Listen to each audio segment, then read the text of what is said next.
Damos início a mais um programa Anatomia do Poder, que vai ao lar dos brasileiros de todos os estados do Brasil, inclusive do Distrito Federal, todos os domingos, e devemos comemorar, no mês de fevereiro, 9 anos de programa. Quando mostrar o que é o poder público, privado, da imprensa sindical, acadêmico, cultural, universitário, através das figuras que os detêm. Hoje eu tenho o prazer de trazer para o programa um queridíssimo amigo, grande jurista, foi ministro-chefe da Advocacia Geral da União e uma das pessoas com maior equilíbrio na área jurídica para examinar os conflitos de poderes e alguns dos aspectos que hoje preocupam grande parte dos brasileiros, que é o ministro Luiz Inácio Adams. Meu querido Luiz Adams, grande prazer de tê-lo aqui no programa e vamos conversar. E eu gostaria já de início fazer uma pergunta ao meu querido amigo, sabendo como é que você vê neste momento em que nos Estados Unidos está se pedindo, inclusive, o impeachment do presidente Trump, que não haverá tempo suficiente para isto, e nós estamos vendo o mundo inteiro meio conturbado, fala-se em recriar tributos que foram um fracasso no mundo inteiro, as economias do mundo inteiro caindo, algumas com 10%, 12% de países altamente desenvolvidos. Como é que você vê esse momento atual?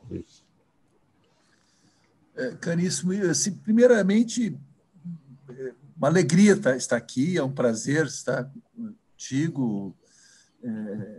Já vão vários anos que eu tive a oportunidade de encontrá-lo e conhecê-lo, e minha admiração só cresce a cada dia, a cada momento que a gente se encontra, a gente passa.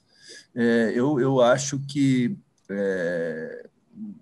esse programa aqui é um programa muito importante, porque ele é um programa eclético, um programa que garante uma diversidade muito boa e bonita, né? No mundo tão dividido, uma conversa tão bonita de ideias, de pensamentos.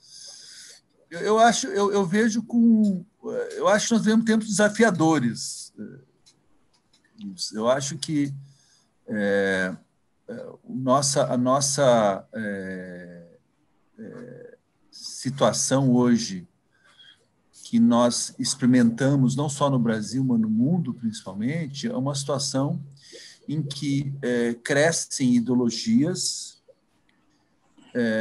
principalmente, eu acredito, ideologias até antiglobalistas, né, mais nacionalistas, em contraposição de um ambiente mais integrado, mais aberto, mais transitável de opiniões. E essa realidade tem gerado situações de extremamente confronto. O que aconteceu nos Estados Unidos é extremamente atípico. Eu acompanhei todo o processo pela televisão, todo o processo que lá se conflagrava, e ficava claro o quanto havia perplexidade dos americanos com o evento de ocupação do Congresso americano, que é um fato que não tinha acontecido desde a invasão dos ingleses em 1812. E foi, inclusive, considerado, as palavras lá, insurreição, sedição, até tentativa de golpe, esse é o sentimento que eu percebia na opinião desses articulistas, desses diversos jornalistas. Eu acredito, na verdade, que os Estados Unidos enfrentam um desafio muito grande, que é uma tensão até que eu percebo que já os federalistas já pensaram nisso. É interessante pensar, porque os federalistas apontavam o fato que a democracia é desagregadora, né? A democracia ela é uma multiplicidade de opiniões e cada um quer fazer valer a sua visão, e é difícil fazer essas pessoas são diferentes caminharem juntas. Perdão. Você ia Não, só que eu acho que os federalistas conceberam de maneira muito interessante a necessidade de que houvesse uma um establishment, um espaço institucional que neutralizasse, que garantisse o espaço democrático, mas neutralizasse o elemento desagregador próprio da democracia. E isso é o que a gente viu acontecer lá, de fato, né? Por mais Agora, que... você fez a menção aos federalistas, Luiz, e me lembra um dado que, aliás, sempre causou muita perplexidade em relação aos Estados Unidos. E se você analisar, não é a primeira vez que um presidente se nega a comparecer à posse do outro. Mas se você pegar nos primeiros tempos, você tem a liberdade americana em 1776. Eles vão ter uma Constituição só 11 anos depois, 1787. Quando eles se reúnem em Filadélfia, quando você fala dos federalistas, os autores, os pais da democracia americana, você vê o seguinte: a discussão, primeiro, seriam ou não uma federação ou uma confederação de países.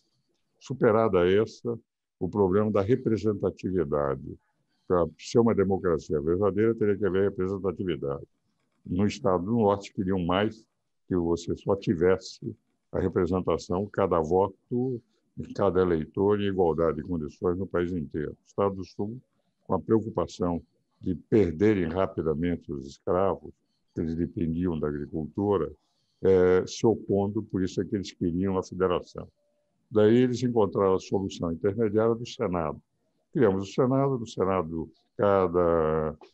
uma das 13 colônias terá representação idêntica, então nós equilibraremos um voto da Câmara. Mesmo assim, atrasando em 80 anos praticamente a abolição da escravatura nos Estados Unidos, mesmo assim você vê o seguinte: nós estamos preocupados com isso. Eu acho que realmente foi um banho de água fria em todos aqueles que defendem a plena democracia. Estados Unidos, pai do presidencialismo. Mas se pegar a Guerra da Secessão, foi uma guerra, essa sim, tremenda, e de uma violência monumental, porque em nível de crueldade, a guerra entre os nortistas e os sulistas foi uma guerra em que realmente as torturas e as maneiras como eles não respeitavam absolutamente nada, o que demonstra o seguinte: quando eu vi aquela invasão, eu me lembrei de 1865, 66, quando eles estavam em pleno. E isso nos Estados Unidos, não é?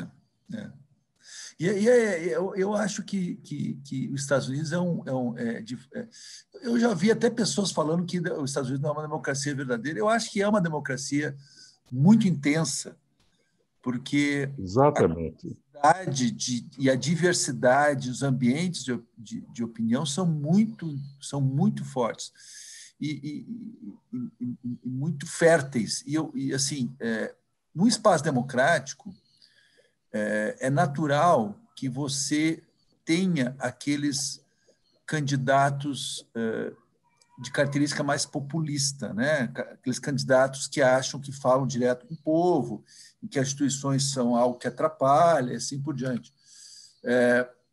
No passado já tiveram vários personagens na história. Eu acho que o Jennings foi um senador, candidato várias vezes a presidente, é uma das figuras que eram caracterizadas como homem do povo, né? O homem, mas eles nunca conseguiu, apesar de ser um político relevante, nunca conseguiu chegar à presidência.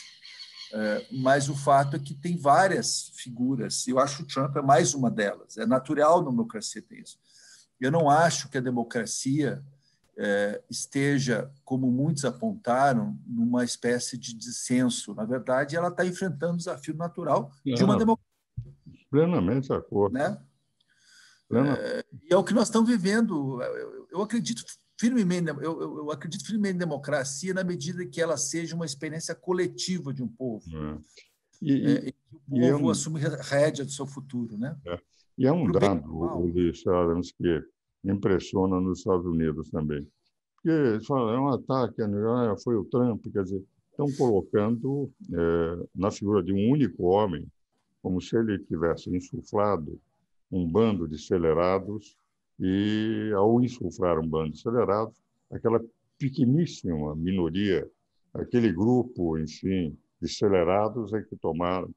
Mas o que me impressiona é o seguinte: se nós esquecermos o episódio do Congresso, essas eleições, lembra-se numa conversa que nós tivemos há uma semana atrás, quer dizer, os dois candidatos tiveram mais votos do que qualquer presidente anterior.